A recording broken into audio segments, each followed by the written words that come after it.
This Saints offensive line is historically awful. Like, this is the worst offensive line we've had here in New Orleans since I was 4 years old. We're going back to 2005 when The Office came out. They're doing a reboot now, which is crazy. But that's how long ago it's been since the Saints have had a bad offensive line from a pass protection standpoint. That's really the problem. You're thinking about an Achilles heel for this team. Besides not having Alvin Kamara for suspension, which isn't really in your control, it's this offensive line and the pass protection. It is terrible, all right? And it's been bad all year. It's not a Green Bay thing. Look, Rashawn Gary, Green Bay's defensive end, you guys know who he is now because he just had a whale of a game against this offensive line. A couple sacks. Shout out to my guy Cam, who works up in Green Bay there. He made a prop bet on his Cam's Corner he does for the TV station he works at. Rashawn Gary sack. Yeah, that cashed and didn't take too long to do that. He was a first-round pick, Gary out of Michigan, but, like, you made this guy look like he was a 5-time Pro Bowler, which he very may well be by the time his career's over, but he just was cooking all day long.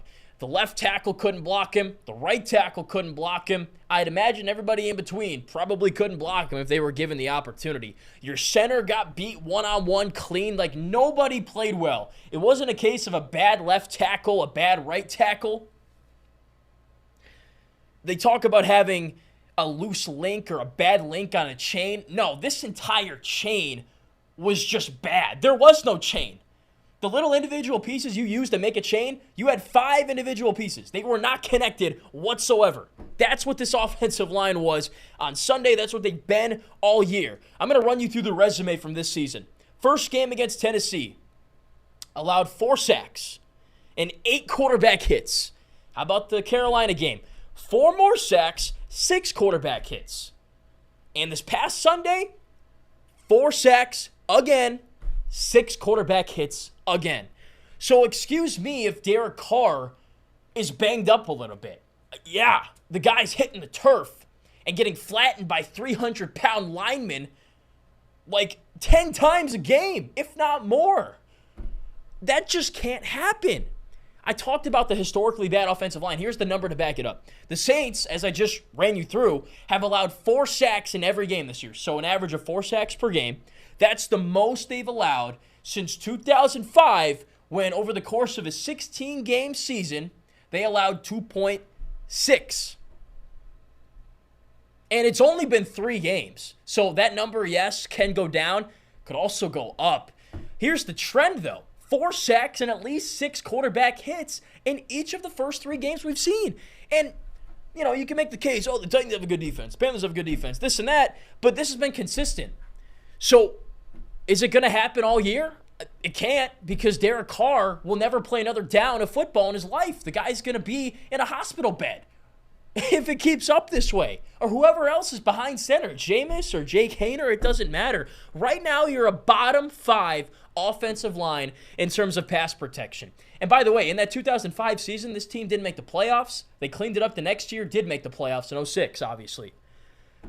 You can't win football games. You can't move the ball if you don't have an offensive line. That's why when teams are rebuilding, yeah, sometimes they'll start with the quarterback, but more often than not, they get that anchor left tackle. They get that just brick wall offensive lineman, because it doesn't matter who you got back at quarterback. They could have had Joe Namath, Joe Montana, Drew Brees. I don't care playing quarterback on Sunday. A sack is a sack. And what is the point of investing so many resources in a beastly quarterback who can make all the throws, put this offense together, and lead you to maybe a Super Bowl if you can't protect him? It's just a waste of money. It's a donation to the Derek Carr Injury Foundation charity. That's what it is, and that's what it's going to be all season if you can't protect him. So you got to figure it out. You are one of the worst offensive lines in the league right now. This is the worst O-line they've had, as I said, in about 2 decades. Like, you're 2-1, Kamara's back, and Kamara's going to alleviate some of those problems just in the nature of the way he plays, as we talked about on the show.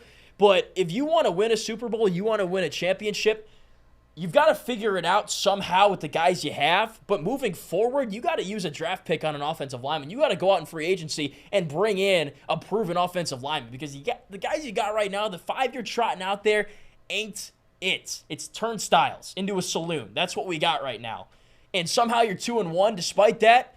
But if Derek Carr is in the blue tent and Jameis Winston's out there, I got confidence in Winston, but this team is way better with Carr throwing the football. I mean, I don't think that's a hot take. So you got to find a way to protect him because this team is in trouble if not. And we'll get a first indication of that this week if they can improve it all. Right now, you've given up 4 sacks per game. So can we get down to 3? I think that would be a good place to start. And we'll see if they can do that.